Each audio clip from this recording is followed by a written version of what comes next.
So I'm going to do something I never do and skip to the end of a book to quote something from the afterword of this particular book. Dungeons and Dryads just doesn't have the same ring to it. Okay, let's talk about dragons.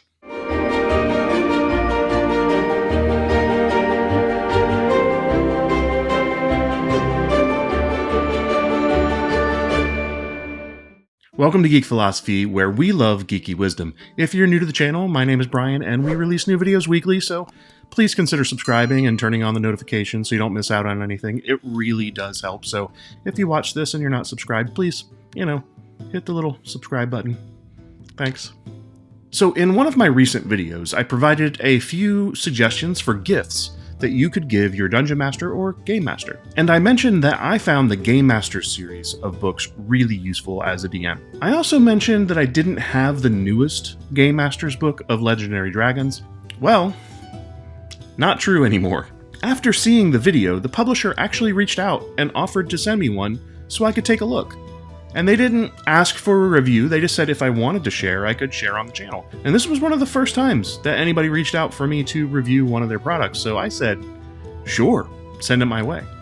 And they were nice enough to send me the copy that I was going to review, and then they also sent me a second one. So make sure that you stick around until the end of the video, and I'll let you know how you can enter to win my second copy. After a great foreword by Luke Gygax himself, the introduction had some great tips on how to get the most out of this book. It details what the book is and what it isn't, and how you can use it to get the most out of all of the contents that are included in the book, which there are a bunch. So straight from the introduction, this book is a resource meant to inspire. I think that it's important to keep that in mind. So let's jump in.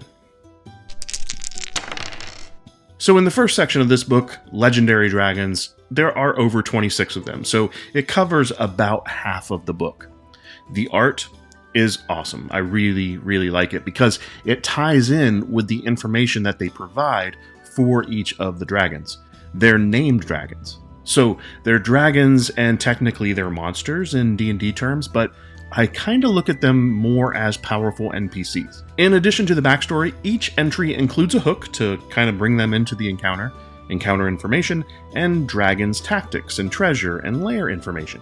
And as you'd expect, you get a pretty detailed stat block, complete with all the information that you would need to run combat. But I have to warn you, and they do as well in the book, all of these dragons are pretty high CR dragons. The challenge rating is up there. Most of them are well over CR 20. But don't let this scare you. Just because they may be high-level dragons doesn't mean you can't use them in your low or mid-level campaigns. Most of the lore surrounding all the dragons is enough to spark your imagination for an entire level 1 to level 20 campaign. And even if your group doesn't get that far, and most groups rarely do, let's face it, having a dragon or two like this in your homebrew campaign world really kind of builds out the lore of the world. Just the mythology of including this in your campaign world is really cool.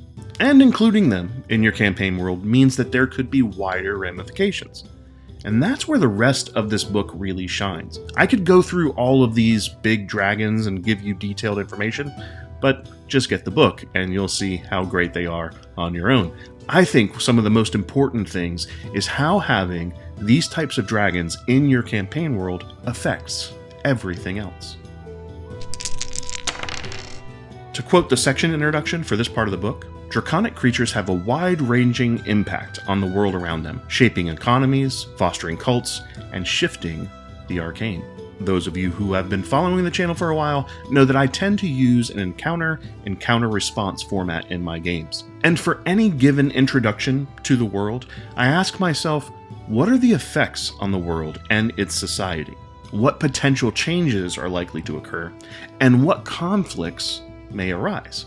This resource really digs into that concept. For example, having a new 5e class, Dragon Riders, makes sense here. But so does other creatures that are directly related to dragons, like drakes. Now, I'm not sure if the adorable puggins or the pesky dragon ants will make it into my homebrew campaign world, but they may be perfect for yours. And if you have one of these infamous legendary dragons make a home in your campaign world, it's likely that a dragon cult or two has popped up. By thinking through some of the effects on a fantasy world which includes these types of legendary dragons, the authors provided a bunch of related material that you can cherry pick for your games. I'm also a big fan of the new playable race or species that's included in the book. The Draken isn't a new version of Dragonborn or even the Draconian from Dragonlance. It's a unique take on things. I won't spoil it here, but I think it's something that I will likely incorporate into my home campaign world of Ventus, and maybe even into the sub-setting that I created, the Guardians of Getica. It also makes sense that if you have a realm based on dragons, there's probably some dragon hunting, and there are rules for becoming a dragon hunter. And there's an economy laid out for selling the various parts of slain dragons, especially because they lay out here how specific parts can be used as additional components to augment or amplify spellcasting.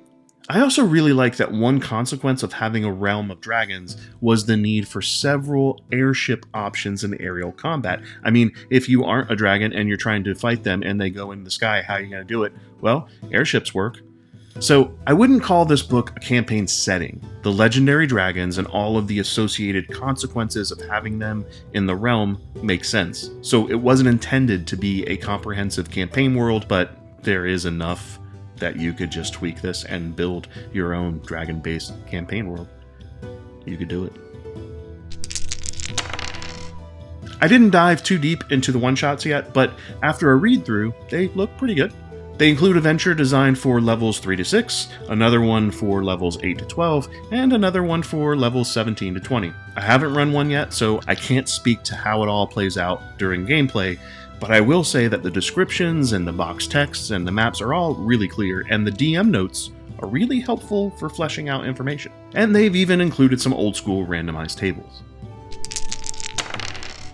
So what's my overall thought about this book? Well, first, the art included is top-notch. There's a variety of amazing dragons, and more important to me, the art reflects on the associated lore for each one of them. For example, the full-page artwork for Balaur, Beast of War, and the Durgar army that he towers over matches perfectly for the backstory that they put together for that specific dragon.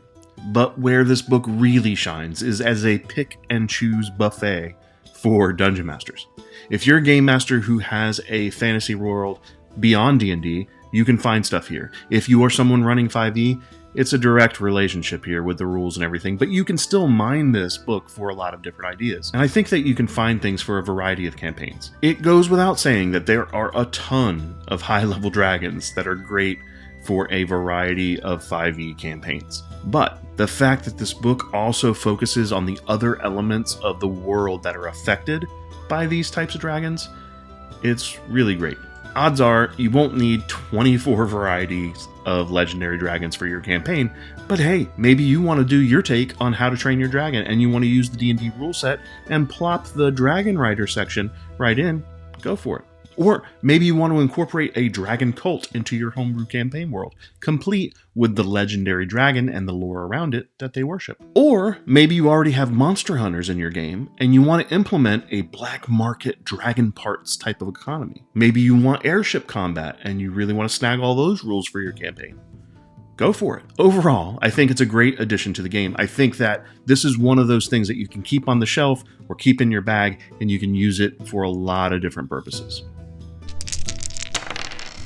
Like I mentioned, I was graciously given these copies that I have, and I want to make sure that you get to have a chance to have one of these yourself completely free. And while I would love to be able to ship worldwide, I'm going to need to limit the shipping to North American addresses only. But if you live on the North American continent, all you need to do is be a subscriber to the channel and post a comment to this video that includes #LegendaryGeek. While I would rather roll some dice to select the winners, we will be using a random YouTube comment picker to select someone at the end of the contest. And all of this information will be in the description below. The contest starts at the launch of this video, and it will run for 2 weeks, and I'll update the video title to let everyone know when the contest has been closed. And if you didn't catch all that, again, go to the description box. All that stuff's there.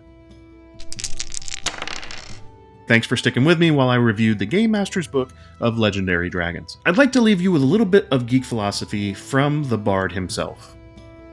Come not between the dragon and his wrath. Cheers.